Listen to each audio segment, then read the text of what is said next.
Hi everyone, welcome to this Timeline documentary. Just before you watch it, I want to tell you about my new history channel. It's called History Hit. It's like the Netflix for history. It's got hundreds and hundreds of history documentaries on there and interviews with some of the world's best historians. We're adding new stuff all the time. For example, today I'm filming in this, one of the few remaining Lancaster bombers, for a show about the Dam Busters raid in 1943. If you want to know more about History Hit, follow the information just below this video, or search online for History Hit and make sure you use the code TIMELINE to get a special introductory offer. Now enjoy this show.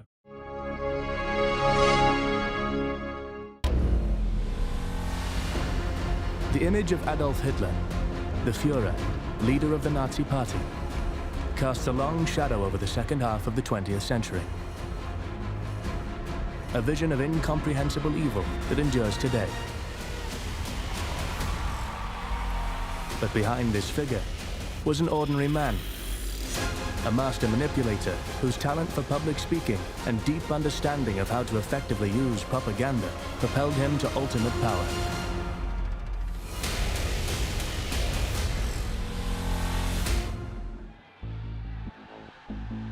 In power, Hitler and the Nazi Party would build a propaganda and terror machine to persuade, coerce, and ultimately mobilize the population of Germany, defining the Nazi state through the notion of strength through unity. One people, one Reich, one Führer.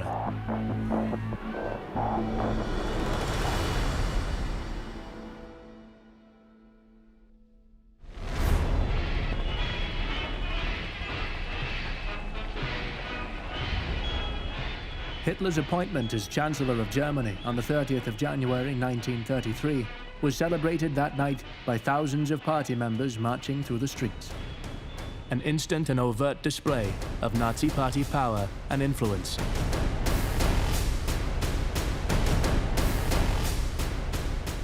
But in reality, he was the head of a coalition government with only two other members of the Nazi Party in his cabinet, Hermann Göring and the lawyer Wilhelm Frick.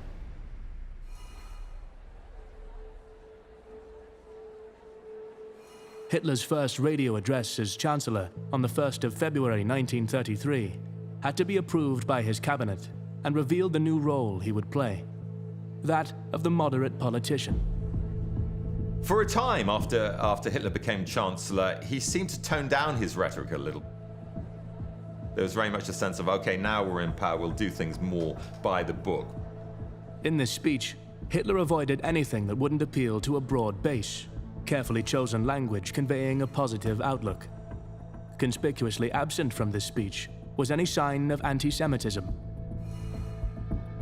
2 days later, his speech to German Navy and Army commanders had a markedly different focus. In it, Hitler declared that only battle can save us, and everything else must be subordinated to this thought.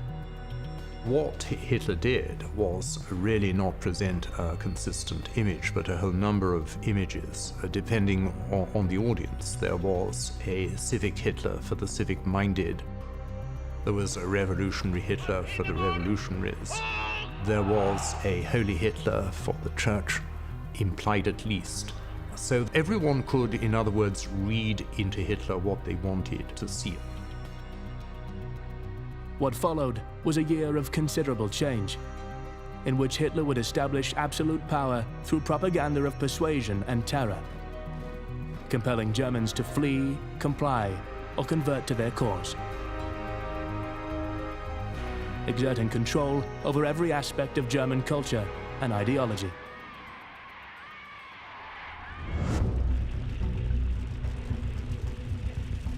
On the night of the 27th of February 1933, Hitler would be given his first major propaganda opportunity as Chancellor, when a fire broke out in the Reichstag, Germany's parliament building. A young communist was arrested at the scene. The fire fed neatly into Hitler's narrative of anarchy, his promise to restore order, and the communist as enemy saboteur. Hitler capitalized on this by issuing a decree on the protection of the people and the state, suspending the right to assembly, freedom of speech, and freedom of the press. It gave his regime the power to suppress publications and arrest political opponents without specific charges. They made it clear that anybody who resisted them was going to have a nasty time. And that very quickly established their authority. Never underestimate weapons in the hands of the state that can be used to dominate a population and control a population. Less than a month after the fire, Hitler stood under the looming presence of the swastika and presented his Enabling Act to Parliament. The bill would allow the Nazi Party to bypass the usual parliamentary due process, the country's constitution and the president, to pass their own unilateral laws. The Enabling Act was passed by the majority of the Reichstag, while armed members of the Nazi Party's own police and military forces, along with right-wing paramilitary group the Steel Helmets, stood at every door and surrounded the building. Hitler had finally gained legislative control of Germany, aided by the Nazi Party's intimidation tactics. Basically, he took over the engines of power. So the police, the administration, everything which gives a state the power to exercise power. And he used it very ruthlessly. Using the Enabling Act, Hitler would enact a range of legislation aimed at marginalizing, disempowering, and removing the Jewish population of Germany. On the street, his intimidation apparatus was trading off the persuasive power of fear. Groups like the SA, who had merged with the Steel Helmets in June 1933. The Gestapo, the Nazi secret police headed by Hermann Göring, founded to monitor and quash political activity dangerous to the regime. And Hitler's personal bodyguard, the Schutzstaffel, or SS, which had grown by 1933 into an elite group of 52,000 men, led by Heinrich Himmler. The role the SS, the SA, and the Gestapo played as far as Hitler's attempt to create a kind of image of the Reich was of strength, but also of violence. And this element of violence, or the threat of violence, was very much a part of Hitler's politics. The SA, SS, and Gestapo were an extension of the Nazi propaganda machine, agents of control and chaos, instigators of violence and protest in the streets, enforcers and security men marching in unison at rallies and demonstrations. Das alles ist heil! Die große Zeit ist jetzt angebrochen. Deutschland ist nun erwacht. Da möchte ich euch jetzt danken, dass ihr nicht wankend geworden seid, dass ihr mich in der Zeit nicht verlassen habt. Denn nur euch allein ist ja das alles zuzuschreiben. Wenn ihr damals gegangen wärt, niemals wäre Deutschland mehr gerettet worden.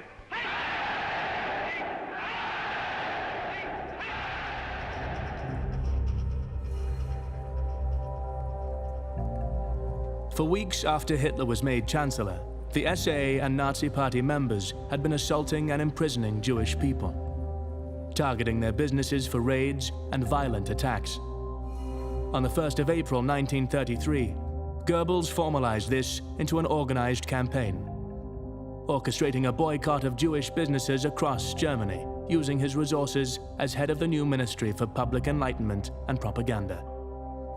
Heute Morgen um 10 Uhr hat der Boykott begonnen. Wird bis die Mitternachtsstunde fortgesetzt. Vollzieht sich mit einer schlagartigen Wucht, aber auch mit einer imponierenden Manneszucht und Disziplin. Hitler realized that he had a real asset there, somebody who understood modern communication, who understood modern media, who was very much thoughtful in the way in which he was organizing things. So he gave him quite a lot of power in organizing the party propaganda machines.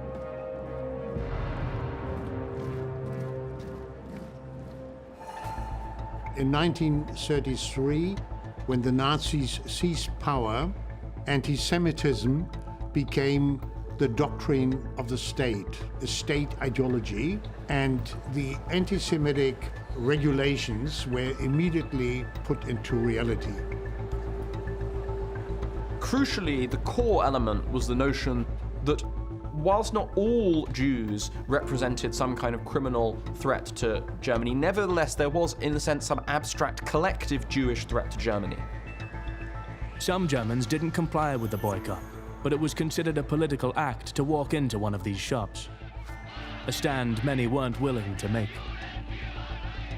So, in a sense, there was both genuine persuasion going on here about this notion that the Jews were a genuine threat.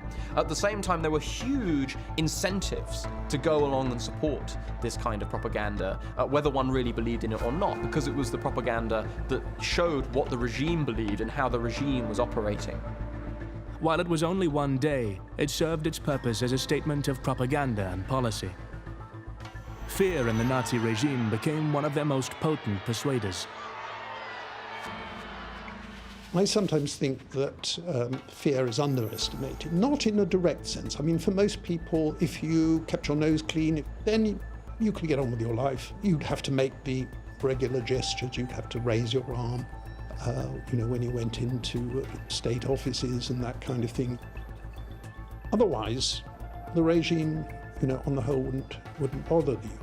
But at the back of your mind, it seems to me, if I'd been living in that regime, I would have been aware that if I did step out of line, then nasty things could happen to me. The party perpetrated the idea that if you stepped out of line, if you were seen to not be a good German, they would come for you. And come they did.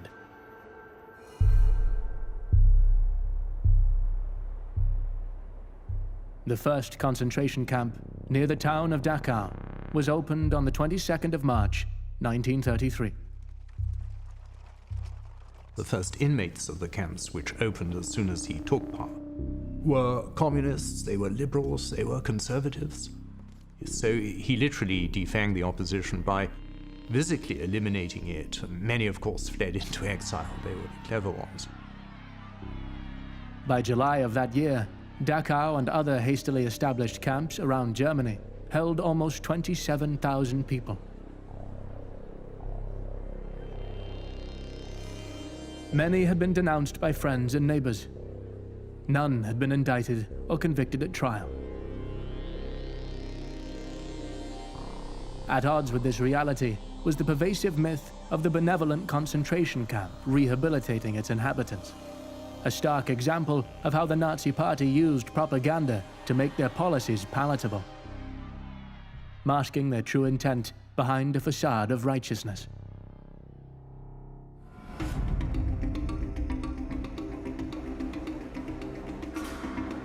Hitler was also fixated on unifying Nazi ideology and German identity, using carefully managed plebiscites to legitimize his policies and actions. Now, these figures, of course, can be challenged, but insofar as they are a measurement of public opinion, they are worth considering. Manipulating public perception, using one of the pillars of democracy as a propaganda tool. The first of these referendums would seek endorsement for Hitler's foreign policy. The referendum asked Germans to literally internalize Hitler's rhetoric. Do you, a German man and German woman, approve of this policy of your Reich government? And are you prepared to declare it to be your own view and your own will to solemnly profess your belief in it?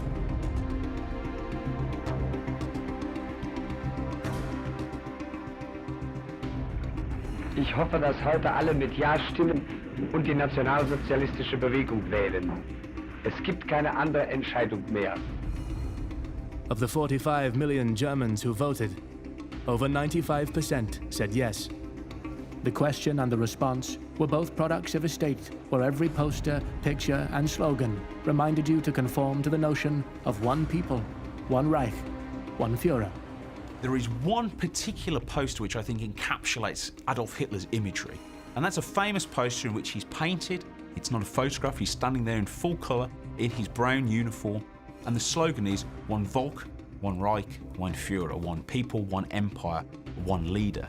And nowhere on that is mentioned the government or the party. It's linking those three key elements of Nazi propaganda: the people, the Volk, the Reich, the Empire, and the Führer, the leader. It's a remarkable example of how the Führer is portrayed as almost godlike, bestriding Germany beyond the concerns of day-to-day bureaucracy.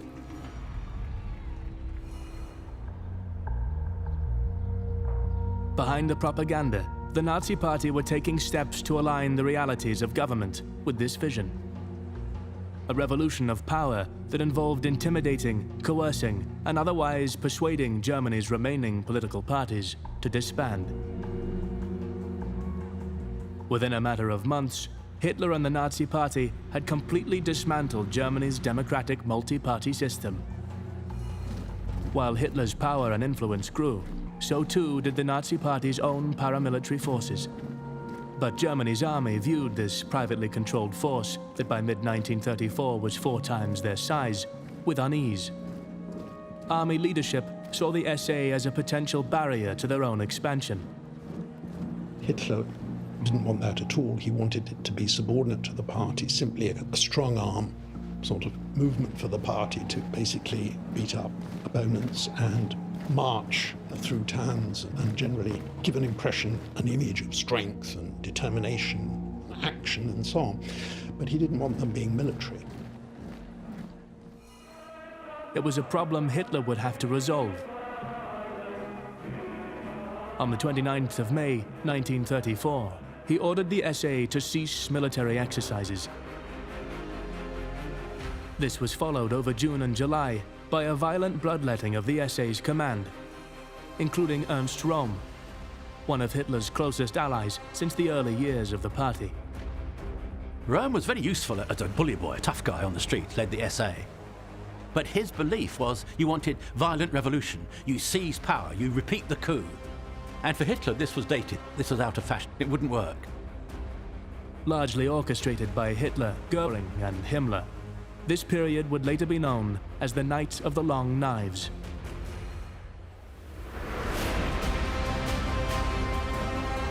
At least 70 party members were killed, but the figure was possibly as high as 400. So after that, the SA was totally tamed and became really unimportant. It was replaced by the SS. They took over as the main sort of enforcers, the main terror organization of the regime from then onwards.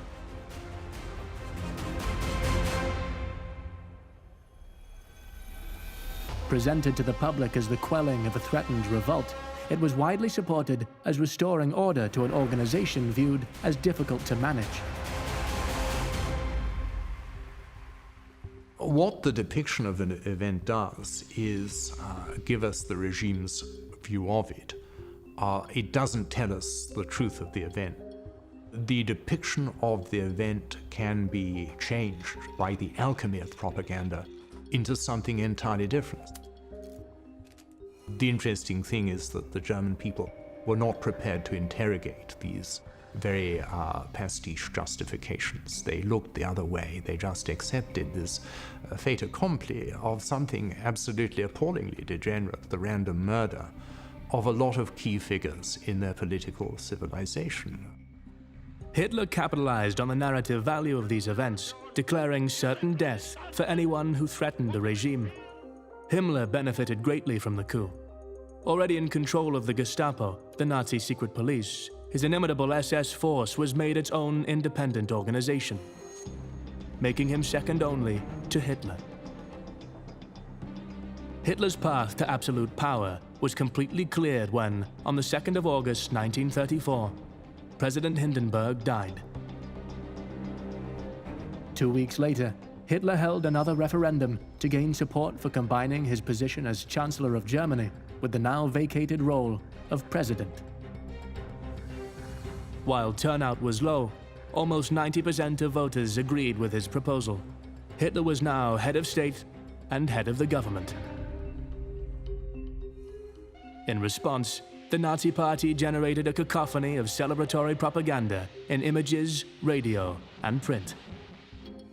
Posters were distributed with such slogans as, "Yes, Führer, we will follow you."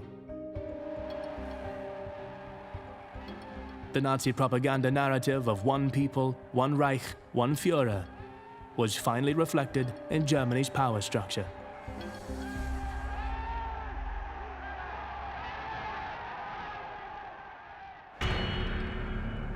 While Hitler was consolidating power, Goebbels was using his propaganda ministry to gain control of German art, culture, and education. The Nazis' control of art and culture was a fundamental part of their propaganda. Art has traditionally been a way in which dissent is expressed, whether that's in the form of poetry, music, or indeed painting.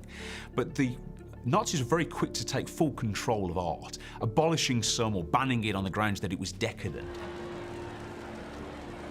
On the 12th of April, school organizations declared a period of cleansing that would end in a ritualized burning of blacklisted books on the 10th of May, 1933. Bonfires were set up in Berlin, Munich, Frankfurt, Dresden, and Breslau, and lines of torch-wielding students and SA members flung books onto the pyre.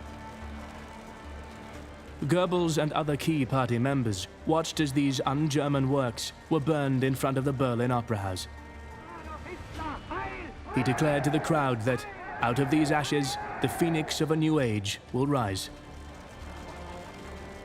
These ritualized ceremonies, held by torchlight, with singing, chanting, and oaths made, were broadcast by radio around Germany.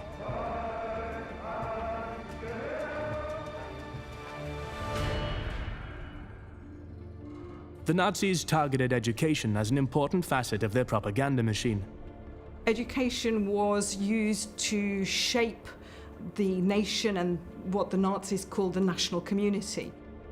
So it was about fostering a sense of creation and belonging to the nation. And this took the form of all kinds of different changes to the curriculum and to school textbooks. The National Socialist idea of the national community was in fact an exclusive club meant only for strong, healthy Aryans. Educational content produced by the Nazis provided a framework for justifying this. Textbooks began to incorporate anti-Semitism disguised as objective biological or anthropological fact.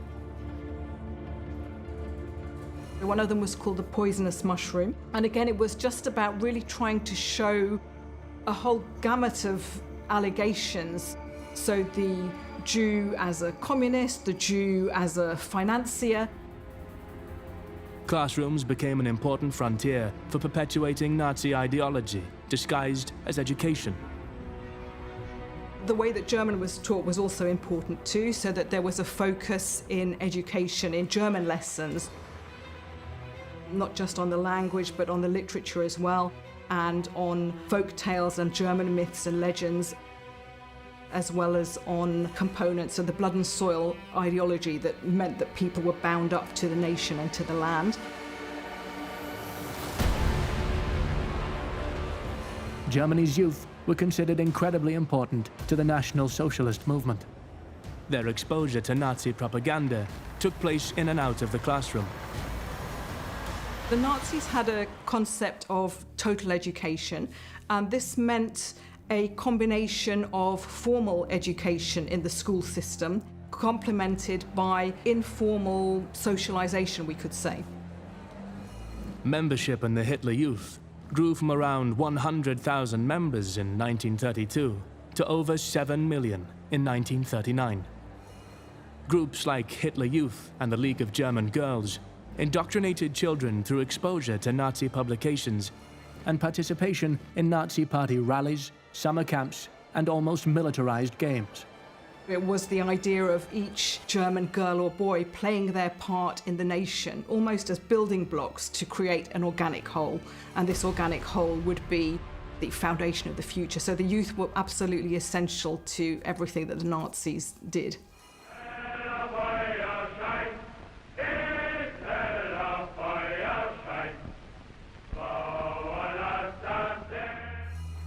In late 1933, Goebbels expanded his control over German culture by establishing the Reich Culture Chamber, or RKK, through his propaganda ministry. The RKK was made up of 7 chambers: literature, film, theater, music, visual arts, press, and radio. You can see this is a pretty ambitious program. Goebbels again brought his characteristic energy to this and had, the help of thousands of employees and all manner of resources. In an attempt to control public discourse, Goebbels mandated that every artist or journalist who wanted to practice in Germany had to apply to the RKK. Goebbels was particularly aware of the power of mass media. He required all films produced in Germany to be reviewed and approved by the RKK. And he identified radio as the most modern and important instrument of mass influence that exists anywhere. By 1932, there was a radio in 1 out of every 4 German homes. Goebbels sought to improve on that figure. The Nazi regime introduced a new radio set called the Volksempfänger, the People's Receiver. And this was a very cheap radio set which practically anyone could afford. So what this meant was that when there were Nazi speeches or Hitler speaking or one of the other key leaders or different messages that they wanted to get across, they could use the radio.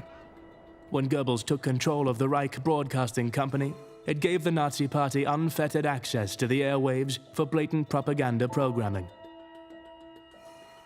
Goebbels also targeted German publishing, taking control of the assets of rival political parties and Jewish companies. Those still allowed to practice chose self-censorship, following daily directives from the press chamber. Goebbels, though, was very careful not to drum propaganda, and ideology into people. He very quickly told the press that they shouldn't bore people.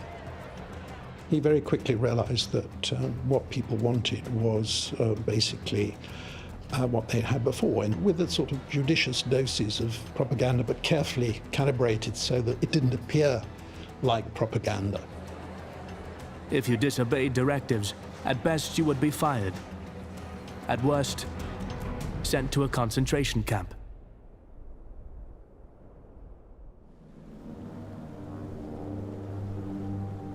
In response to the Nazis' tightening grip, hundreds of scientists and artists fled Germany. Figures who had greeted the rise of National Socialism with deep hostility and concern. Over the course of the 1930s, 300,000 Germans would leave their country. Among them was Albert Einstein.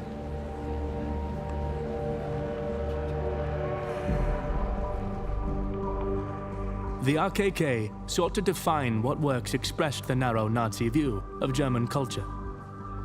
In 1937, they used their control over museums and theater to run an anti-Semitic exhibition called The Eternal Jew in Munich, supported by a similarly themed play run by the Bavarian State Theater. They wanted a very wholesome German art that emphasized myths like blood and soil, people's connection to, literally, to the German earth and to their German heredity as well, and how that could be portrayed in art. Over 400,000 people attended the exhibition, but even more attended their exhibition of degenerate art that targeted anything abstract or interpretive, which was visited by 2 million people. Turnout that reinforced the reach that art could have. The other thing that's quite important is the way that Hitler was portrayed in art as well.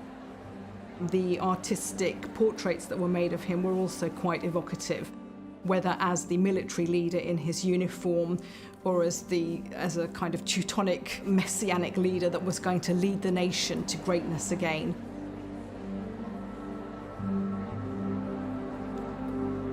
Hitler and his supporters used every aspect of their control over German culture to perpetuate his cult of personality. The way Hitler created and staged and managed his own image is remarkably instructive into how the Nazi Party actually saw Hitler too.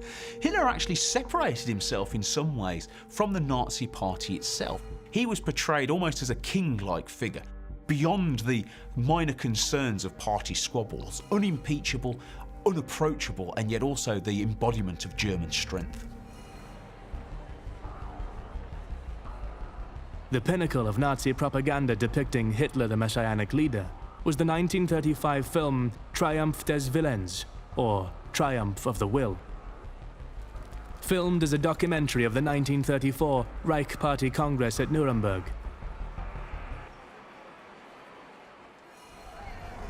So sei dann unser Gelöbnis an diesem Abend, in jeder Stunde, an jedem Tag, nur zu denken an Deutschland, an Volk und an Reich, an unsere deutsche Nation.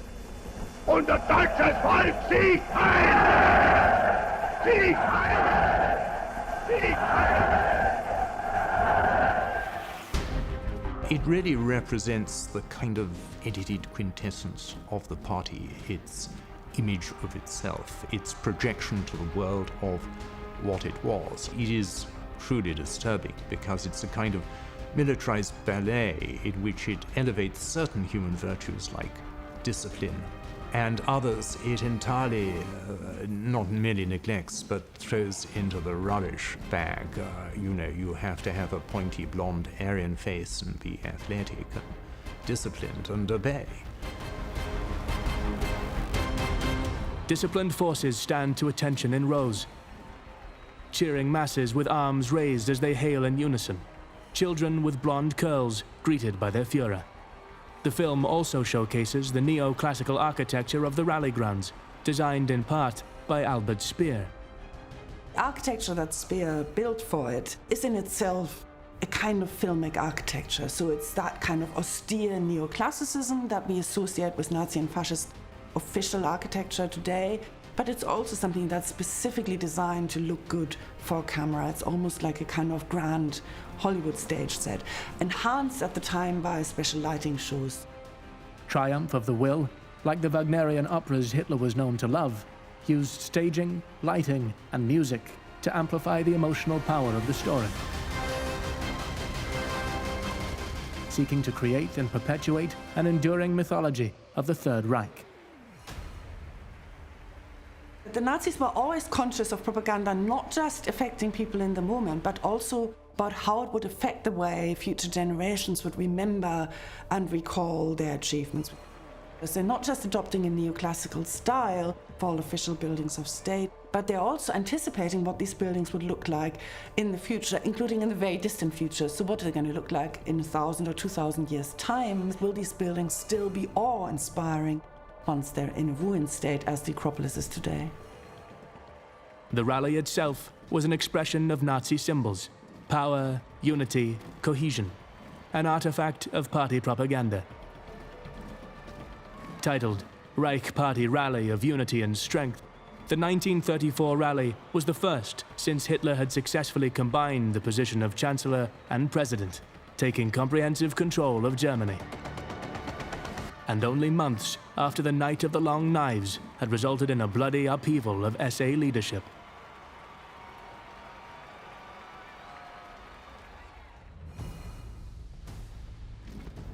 The rally and the film were also a work of propaganda turned inwards, aimed at the party itself, calling on all to come together. Das deutsche Volk ist glücklich in dem Bewusstsein, dass die ewige Flucht der Erscheinungen nunmehr endgültig abgelöst wurde von einem ruhenden Volk, der sich als Träger seines besten Blutes fühlen und dieses wissend zur Führung der Nation erhoben hat und entschlossen ist, diese Führung zu behalten, wahrzunehmen und nicht mehr abzugeben. It's the moment that Hitler becomes a god. Das kann nicht anders sein. He is now no longer an immortal, and this is what Triumph of the Will is really doing. It's about the supremacy, the superheroism of Hitler, but also his superhumanity. He's no longer human. Long after Hitler had gained power, he continued to hold these rallies, aimed at mobilizing the German people and generating a kind of self-actualized acclaim for the Nazi Party, displaying their own power and the rapturous celebrations of rally participants. In 1935, the rally became the site for the passing of Hitler's Nuremberg laws. laws that severely limited civil rights of anyone the Nazis deemed undesirable, particularly for Jews in Germany. The Nuremberg laws paved the way for all subsequent laws and regulation, and there were more than 1,000 anti-Jewish laws. They all went back to the Nuremberg laws, and these legal process, more or less, also paved the way for the final aim of the Nazis to exterminate the Jews. The Nuremberg laws only heightened the importance of the rally in the Nazi state. They would be held each year at Nuremberg until the outbreak of World War II. Each rally promoted through posters filled with Nazi iconography. The Nuremberg rallies were only one of many methods the party had for generating symbols of Nazi power and German strength rebuilt.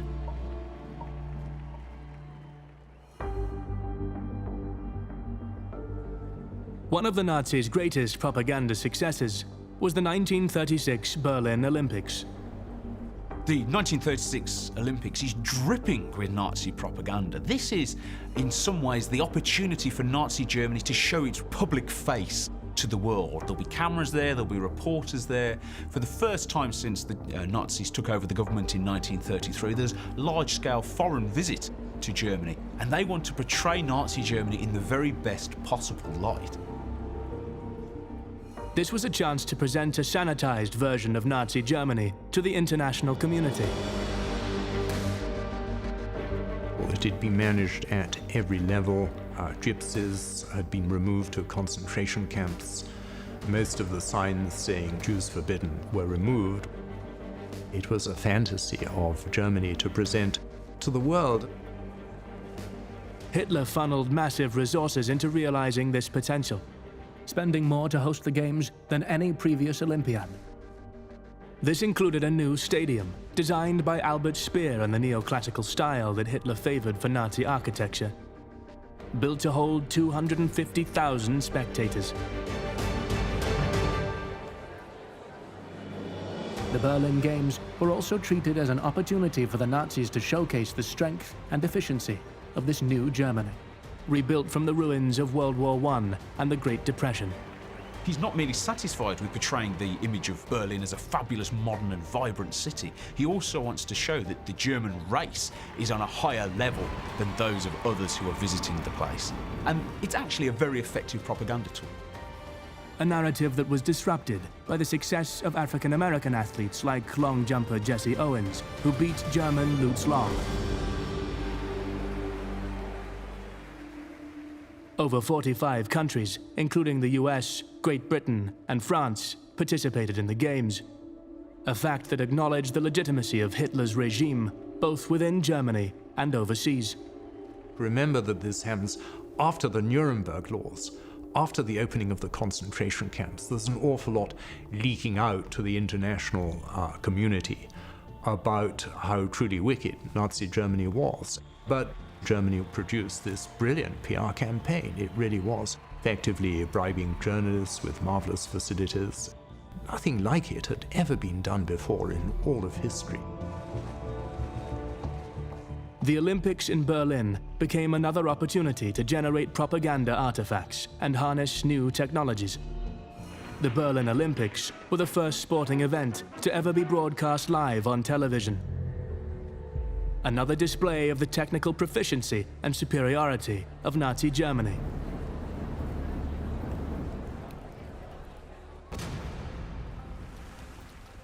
Nazi propaganda often reflected Hitler's focus on the idea of building a modern, innovative Germany. Soon after becoming Chancellor, Hitler took control of the fledgling Autobahn program, a plan to build a network of intercity freeways across Germany. Breaking ground on construction became another ritual. Columns of marching figures with shovels replacing flags or weapons. So there's the sort of physical side of the propaganda. So the Autobahn and the motorways talked about putting the people back to work and being very important in turning around the economy entirely. Hitler dedicated the new roads to the German people, and specifically the German worker. Dissidenten, gehen Sie jetzt zur Arbeit und ehe 6 Jahre vergangen, soll ein Riesenberg Zeugen von unserem Willen, unserem Fleiß, unserer Fähigkeit und unserer Entschlusskraft. Deutsche Arbeiter, an das Werk!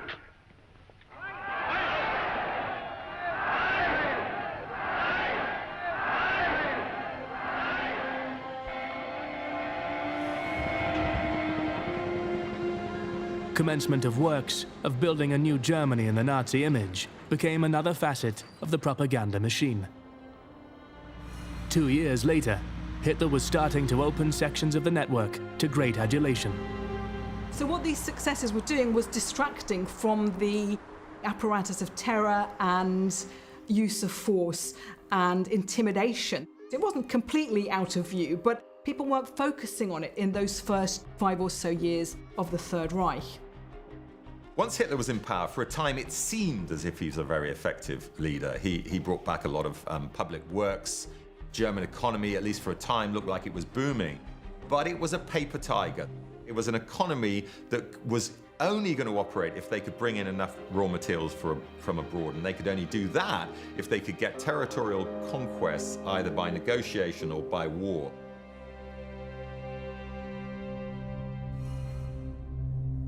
Hitler converted this need to expand into neighboring territories into a new propaganda narrative, the urgent need for Lebensraum, or living space, for the German people. The idea of Lebensraum was very much the hidden agenda. Mein Kampf has a lot to say about it, and it had always been the big theme in Nazi policy was to create an empire to the east where you would settle German NCOs as farmers, and you'd have a servile, semi-slave serf population carved out of the Slavic peoples.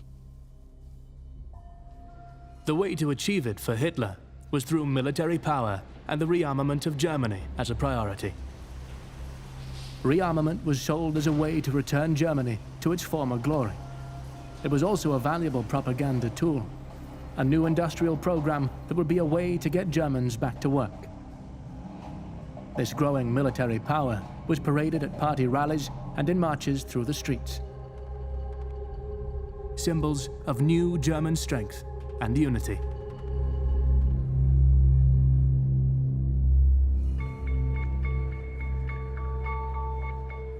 But Lebensraum wouldn't be achieved through military strength alone. Each new territorial gain was lubricated by the Nazi propaganda machine. Their first test came in 1935, when the population of the Saarland in southwest Germany were given the chance to vote for their fate. Stay under League of Nations control, or become part of either France or Germany. The Nazi propaganda ministry ran an intensive campaign, handing out cheap radios to make sure their message was heard in as many homes as possible, using those radios to spread false claims about their opponents, and calling for the Saar to return home to the Reich. Over 90% of the population voted to return to Germany, to join the Third Reich. In March 1936, Hitler flaunted the Treaty of Versailles by moving 30,000 troops into the Rhineland. A move justified through a mass media campaign that suggested Germany was under threat from France and Russia. When his actions drew little reaction from the international community, Hitler would tell a crowd in Munich, "I go with the certainty of a sleepwalker along the path laid out for me by Providence." Bolstered by these successes, Hitler continued his program of expansion. His first major target of 1938 was Austria. The incorporation, or Anschluss, of Austria into the Reich was an orchestrated affair. Hitler's chance to demonstrate the new military power of his regime and a prime propaganda opportunity. The Anschluss, the return of Austria to the great German fatherland, was a natural move for him because he was Austrian. And as he said after he'd taken over, after the Anschluss, your son has returned to his homeland. Hitler used Nazi symbols and military strength to reinforce the idea that Austria was returning to the fold. The swastika flag hung on the facade of Austrian buildings. Hitler surveyed German tanks as they rolled through the streets of Vienna. Cheering crowds lined streets, there to welcome the Nazi takeover. Übrigens bin ich glücklich, damit nunmehr zum Vollstrecker des höchsten geschichtlichen Auftrags geworden zu sein. Welch stolzere Befriedigung kann es auf dieser Welt für einen Mann geben, als die Menschen der eigenen Heimat in die größere Volksgemeinschaft geführt zu haben? Well, the Anschluss was another of those masterpieces of propaganda that the Austrian people were univocal in wanting Hitler. The regime was quick to spread Nazi-controlled information, approved German newspapers replacing Austrian publications on newsstands. Hitler would also personally brief 400 media representatives on how the Anschluss should be presented. Then, in October 1938, Hitler took another step towards expanding his new empire when he successfully negotiated to bring the Sudetenland region of Czechoslovakia into Greater Germany. I think where it changes is Czechoslovakia. Because this is something you can justify with a good narrative built around some facts and ideas. So yes, what do you have in Czechoslovakia? You have a new state that was carved at the end of the First World War, but you've got a little bit of a problem because you've got quite a sizable German minority in that area called Sudetenland. So of course that becomes part of an agenda of irredentism, of trying to redeem certain territories in Germany. At the time, almost 1 in 4 people living in Czechoslovakia were German, yet only 8% of Czech broadcasts were in German. So instead, they were tuning in to Nazi broadcasts, fed on a diet of Nazi propaganda. Hitler went beyond the standard issues associated with Versailles revisionism. Rhineland, Austria, Tsar, reparations, remilitarization, and so on. Into, I would like to break up the boundaries of another state and annex bits of territory that had been awarded to another state against their will, was a change of tack completely. He was stepping up the gears quite substantially. Many would welcome their return to the German fold, not the Jewish population. If they had any doubt about the terrible threat they faced, the events over one night in November 1938 would cast those aside. In response to the murder of a German diplomat in Paris by a young Jew, Goebbels made an impassioned speech calling for retaliation. It was the embodiment of Nazi rhetoric, that all Jews were responsible for the sin of one. On the night of the 8th of November, 7,500 Jewish businesses across Germany and Austria were damaged or destroyed. For Jews, it has a deep impact on their consciousness and their memory, because most Jews realized, experiencing the burning of their synagogues, of their prayer houses, the destruction of their homes, the arrest of 30,000 males, the murder of Jews, and the terror in streets. It symbolized the end of a German-Jewish relationship. The whole event was framed and contextualized by Nazi propaganda, dictating how the press could cover what had happened. Kristallnacht, the night of broken glass, named in reference to the broken shop windows, led to a spike not only in Jewish emigration, but also suicides. The world was shocked by this fresh brutality enacted against Jews by the Nazi regime. But you see, that was part of the plan, to actually inject fear into the global community. And the brutality was also part of the propaganda because they wanted people to fear them. They wanted people to be terrified of them, which they were. Despite the horrors of events like Kristallnacht, the international community remained unwilling to stop Hitler. No one wanted another war. As the negotiations to hand over the Sudetenland had shown, the Allies were willing to put up with a lot to avoid one. And so, 1939 began with Time magazine naming Hitler 1938's Man of the Year, his influence on world events considered more significant, more comprehensive than any other figure. German conquests of other nations had so far been relatively bloodless, and the general sentiment among the German people remained opposed to the idea of all-out war. Hitler was faced with a propaganda challenge. There's no question that Germans didn't want war. What they wanted was, so to speak, what Hitler gained. And I think they'd have been very happy if he'd stopped, the Sudetenland and left it at that. Despite everything that had happened since he came to power, Hitler still needed to mobilize the nation, to make them feel like there was no choice but to fight. Hitler needed the propaganda ministry to introduce a new angle. Up until 1938, he had spoken of peace a lot, his speeches.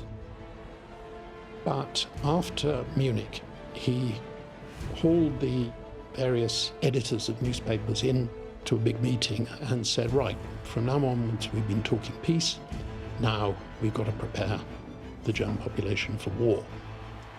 Within this narrative, Hitler was positioned as wanting nothing but peace, a notion he would play to repeatedly each time he made a show of sincere peace offerings. But on the 1st of September 1939, Hitler would confirm once again that the very opposite was true, marching Germany towards the goal he had set out to achieve when he came to power. The ultimate Nazi narrative device: conquest through military supremacy.